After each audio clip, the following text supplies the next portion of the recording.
I don't even know how best to express how angry I am right now.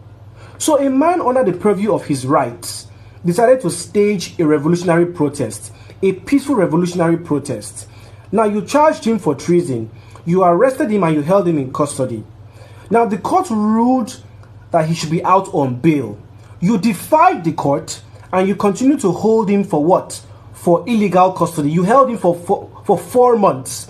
Now eventually when he's out on bail, barely 24 hours, while he's standing trial for your ridiculous charges and trying to seek redress for his abuse of fundamental human rights, you invade a court proceeding. You dragged him out like an animal and you are holding him in custody all over again. And you call yourself a president? A democratic president? No, you are not a president. You're a bully. That's what you are. Now, to our lawmakers and senators, why is nobody talking about impeachment here? Why is nobody moving a motion for impeachment here? Donald Trump is under fire for impeachment. Why? Because he used his position for selfish and personal gains amongst other unconstitutional acts.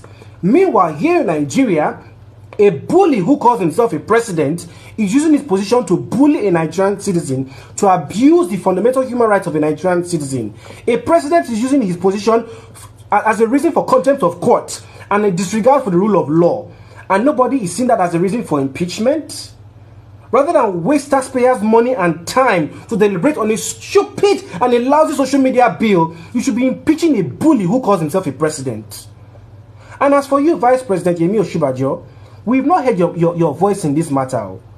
Your Excellency, sir, I am ashamed of you. I am ashamed that you are a vice president. I am even more ashamed that you are a lawyer, a senior attorney of the Federal Republic of Nigeria, in the face of this gross injustice.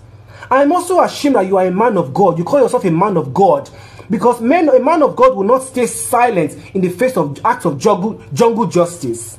A man of God will stand for the truth, regardless of the political affiliations or repercussions of standing for the truth. A man of God will stand for justice, regardless of the consequences involved. And so, on these grounds, I am ashamed of you, sir. And as for all Nigerians watching, for those of you who may think, this does not concern me because of my political affiliations, or my political loyalty, or my tribal sentiment, or my ideological sentiment, I am sorry for you.